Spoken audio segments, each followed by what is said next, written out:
ኤርትራ ድንበር ላይ የጀመረው የድሮን ድብደባ መሃል መቀሌ ደርሷል። እነ ደብረጽዮን ላይ ያነጣጠረ ጥቃት እንደነበረ መሰረት ሚዲያ ምንጮቹን ዋቢ በማድረግ በዛሬው ዕለት ዘግቧል። የፈረንሳዩ የዜና ወኪል በበኩሉ በጥቃቱ ንጹሃን እንደቆሰሉ አረጋግጧል። ዛሬ በሰሜን ኢትዮጵያ የሚታዩት ወታደራዊ እንቅስቃሴዎችና በመቀሌ ከተማ የተፈጸመው የድሮን ጥቃት አዲስ ወታደራዊና ፖለቲካዊ ምዕራፍ ከፋች ሆኗል። ይህ ክስተት ተራ ወታደራዊ እርምጃ ብቻ ነው ወይንስ በትግራይ ክልል አዲስ የኃይል አሰላለፍና የመከላከል ስልት ለውጥ ማሳያ የሚለውን እናያለን። በዛሬው ወታደራዊ ትንታኔያችን የጥቃቱን ዓላማ፣ የኢትዮጵያን አየር ኃይል የድሮን ቴክኖሎጂ አጠቃቀም፣ በጥቅሉ የቀጠናውን ወታደራዊ ስጋቶች በጥልቀት እንፈትሻለን። ቪዲዮን ላይክ አድርጋችሁ በመጀመር አብራችሁን እስከ መጨረሻው እንድትዘልቁ የአክብሮት ግብዣችን ነው። አስቀድመን ግን ጥቃቱ ምን እንደሚመስል እንነግራችኋለን።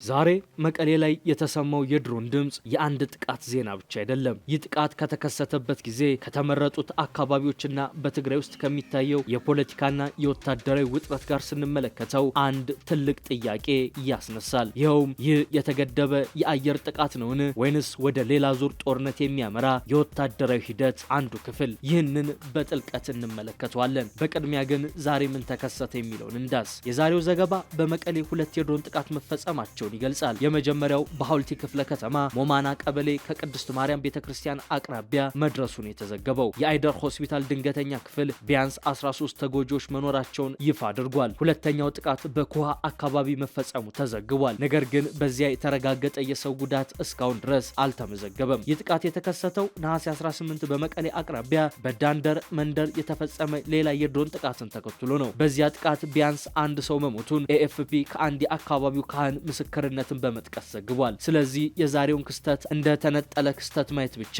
በቂ አይደለም። የድሮን ጥቃቶች በዘመናዊ ውጊያ የሚፈጸሙት በዘመናዊ የምስልና የመረጃ መቃረሚያ ኢንተለጀንስ፣ ሰርቪላንስ እና ሪኮንሴንስ ቴክኖሎጂ ታግዘው ነው። በመቀሌ አቅራቢያ የተፈጸመው ጥቃት የሚያሳየው ጥቃቱን የፈጸመው አካል በቦታው ላይ ከፍተኛ ጥራት ያለው ቅድመ መረጃ ሪል ታይም ኢንተለጀንስ እንደነበረው ነው። የኢላማ መመታት የመከላከያ ኃይሉ ወይንም የአየር ኃይሉ የትኛውንም የትግራይ ክልል አየር ክልል እና ስትራቴጂካዊ ቦታዎች የመቆጣጠር የማጥቃት አቅሙ አሁንም ከፍተኛ መሆኑን ለማሳየት የተደረገ የስነ ልቦናና የኃይል ማሳያ እንደሆነ ተንታኞች ያስቀምጣሉ። የሰው አልባ አውሮፕላኖች አጠቃቀም የየብስ ውጊያ ወጪን የሚያስቀርና የጉዳት መጠንን የሚቀንስ በመሆኑ ማዕከላዊ መንግስታት እንደ ዋና መሳሪያ ይጠቀሙበታል። በጥቃት ወቅት ጥቅም ላይ የዋሉት የረጅም ርቀት ተኳሽ ድሮኖች የትግራይ ኃይሎችን የመንቀሳቀስ የስልጠናና የመሰባሰብ አቅም የሚያስተጓጉሉ ሆነዋል። ይህም የመሬት ላይ ኃይል ሳይሰማራ የጠላትን ወታደራዊ እንቅስቃሴ የመክታት ስልት አካል ነው ተብሎም ይወሰዳል። ከፕሪቶሪያው የሰላም ስምምነት በኋላ ያለው የታጣቂዎች ትጥቅ መፍታት ሂደት ዲዲአር ሙሉ በሙሉ አለመጠናቀቁና በክልሉ ያለው የፖለቲካ ክፍፍል አዲስ የመከላከያ ስጋትን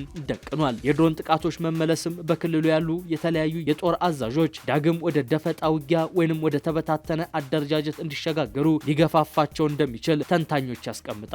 የወታደራዊ ውጥረቱ ማደግ በኤርትራ ድንበርና በአማራ ክልል አዋሳኝ ቦታዎች ላይ አዲስ የሰራዊት ስብስብ እንዲፈጠር ሊያደርግ እንደሚችልም ባለሙያዎች ያነሳሉ። ጥቃቱ የአንድ ጊዜ እርምጃ ካልሆነና ከተደጋገመ በክልሉ ያለው የመሰረተ ልማትና የአየር መንገድ ደህንነት ላይ ከፍተኛ ተጽዕኖ እንደሚያሳድር ተንታኞች አበክረው ይገልጻሉ። ወታደራዊ ተንታኞች ድሮን በዘመናዊ ጦርነት የሚጠቀሙበት አንዱ ዋና ጥቅም ከፍተኛ የስለላ አቅምን ከትክክለኛ የጥቃት አቅም ጋር ማጣመር ነው። ስለዚህ ድሮን መጠቀም ሁልጊዜ የጦርነት መጀመሪያ ማለት አይደለም። ነገር ግን ተደጋጋሚ የድሮን ጥቃቶች ከመሬት ላይ የሚካሄዱ የጦር ኃይሎች ማሰባሰብና ግጭቶች ጋር ከተጣመሩ የሁኔታው ትርጉም ሊለወጥ ይችላል። በትግራይ የተከሰተውም ይህንን አደገኛ ጥምረት እያሳየ ነው። የኤስደብሊውፒ የጁላይ 2026 ትንታኔ በትግራይና በፌዴራል መንግስቱ መካከል ያለውን ሁኔታ በጦርነትና በሰላም መካከል ያለ ግራጫ ቀጠና በማለት ነበር የገለጸው። ተደጋጋሚ ግጭቶችና የመከላከያ የድሮን ጥቃቶችም እየታዩ መሆናቸውን በወቅቱ አስረድቶ ነበር።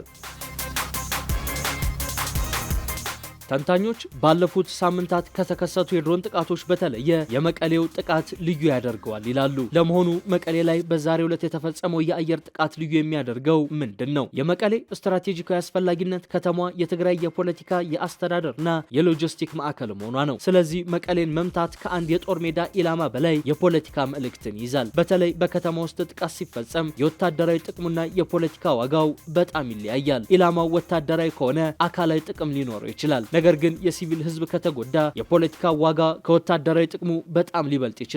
ይህም ተቃራኒውን ወገን የበለጠ እንዲነሳሳ ሊያደርገው ይችላል። ሌላኛው የዛሬውን ጥቃት ተንተርሶ የሚነሳው ሌላኛው ጥያቄ የቲዲኤፍ እና የመከላከያ የጦር ስሌት ምን ይመስላል የሚለው ነው። እዚህ ላይ አንድ ትልቅ ልዩነት አለ። የፌዴራል ጦር የተለያዩ የአየር ኃይል፣ የስለላ፣ የሎጂስቲክ እና የረጅም ርቀት ጥቃት አቅሞች አሉት። የቲዲኤፍ ጥንካሬ ግን በተለይ ከእግረኛ ጦርነት፣ ከአካባቢው የጂኦግራፊ እውቀትና ከቀድሞ የጦርነት ልምድ ጋር የሚያያዝ ነው። ስለዚህ የድሮን ጥቃት በራሱ የቲዲኤፍን የመሬት ላይ ጦርነት አቅም ሊያጠፋ አይችልም። በተቃራኒው የቲዲኤፍ የእግረኛ ኃይል ከፍተኛ ማሰባሰብ ካደረገ የአየር ጥቃት ብቻ ሊቆምበት አይችልም። ይህ ማለት ሁለቱ ወገኖች የሚተማመኑበት የጦር ኃይል አይነት ይለያያል እንደማለት ነው። ባለፉት ወራት ውጥረቱ ወደ ግልጽ ወታደራዊ ግጭት ተሸጋግሮ አይተናል። በኦገስት 2 2026 በሱዳን ድንበር አቅራቢያ በምትገኘው ሸረሪና በፌዴራል ኃይሎችና በህወሓት ኃይሎች መካከል ከባድ መሳሪያና በድሮን የታገዘ ግጭት ተካሂዷል። ከዚያ በኋላ በኦገስት 10 ቀን በአማራ ክልል ወሰን አቅራቢያ በምትገኘው መረዋ ላይ ጥቃት ተፈጽሟል። ህወሓት ይህ ጥቃት በትግራይ ወታደሮች ላይ ጉዳት አድርሷል ሲልም አምኗል። በጣም አሳሳቢ የሚባለው ደግሞ ነሐሴ 15 ከትናንት በስቲያ ከመቀሌ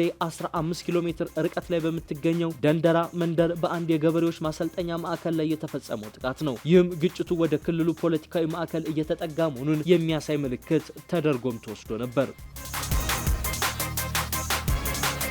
ወደ ወታደራዊ ትንታኔው ስንመለስ ጥቃቶቹ የተለያዩ ስትራቴጂካዊ ግቦችን ለመምታት የታለሙ ይመስላሉ። አንደኛው የጦር መሳሪያ ዝውውርን ማገድ። የፌዴራል መንግስት ህወሓት ለአማራ ክልል ፋኖ ታጣቂዎች የኤርትራ የጦር መሳሪያ ቅብብሎች መንገድ ሆኖ እያገለገለ ነው ሲል ይከሳል። በጃንዋሪ 26 አዲስ አበባ ከኤርትራ ወደ ፋኖ የሚላክ ጥይት በትግራይ በኩል ተይዞ እንደነበር ገልጻለች። ድሮኖች እነዚህን ዝውውሮች ለማወክ የተቀየሱ ናቸው ተብሎ ይታመናል። ሁለተኛው ወታደራዊ ትኩረትን ማዳከም። የትግራይ ኃይል ቲዲኤፍ ከተለያዩ የክልሉ ክፍሎች ቢያፈገፍግም እንኳን የፌዴራል መንግስት በሌሎች የትግራይ አካባቢዎች ኢላማዎች ላይ የድሮን ጥቃቶችን ማካሄዱን ቀጥሏል። ሶስተኛው ኃይል ማሳያና መከላከል። የፌዴራል ወታደራዊ ኃይል ቀደም ሲል በአማራ ክልል ተሰማርቶ የነበረው ወደ ትግራይ ድንበር ተጠግቷል። ይህም ከፍተኛ ወታደራዊ ውሳኔ ላይ እየተመዘነ መሆኑን ያሳያል። ሌላኛው የዚህ ጥቃት ፖለቲካዊ ኢላማዎችና እንደምታዎች ናቸው። በፖለቲካው ረገድ ደግሞ ጥቃቶቹ ሰፋ ያለ ስሌት አካል ናቸው ይላሉ ልሂቃን። የትግራይ ውስጣዊ ፖለቲካን መቅረጽ አንዱ ግቡ ነው። ከፌዴራል መንግስት ጋር በቅርበት የሰራ የነበረው የጌታቸው ወገን ከስልጣን ወርዶ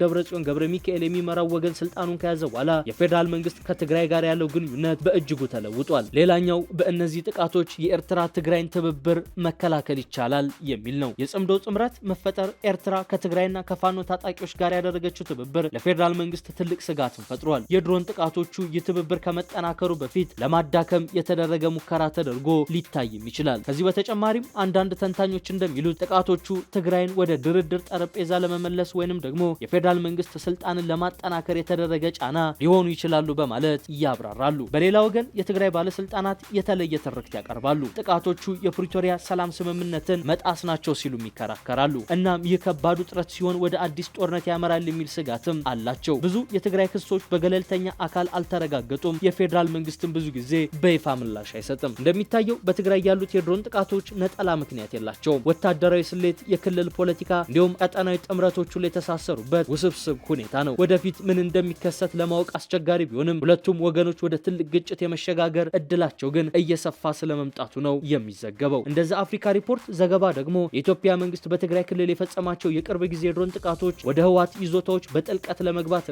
ወታደራዊ ኃይልን ለማሳየት የታቀደ ስትራቴጂካዊ ለውጥ ማሳያ ናቸው ይላል። ይህ ድርጊት የ2022ቱን የፕሪቶሪያ የሰላም ስምምነትን ለአደጋ የሚያጋልጥና በቀጠናው አዲስ ወታደራዊ ፍጥጫ የመቀስቀስ ስጋትን የደቀነ ነው። የኢትዮጵያ መንግስት ወደ ህወሓት ጥልቅ ይዞታዎች ወታደራዊ ግስጋሴ ቢያደርግ ሊከተሉ የሚችሉት ዋና ዋና ፖለቲካዊ፣ ወታደራዊ፣ ሰብአዊና ኢኮኖሚያዊ አንደምታዎች ምንድናቸው የሚሉትን እንመልከታቸው።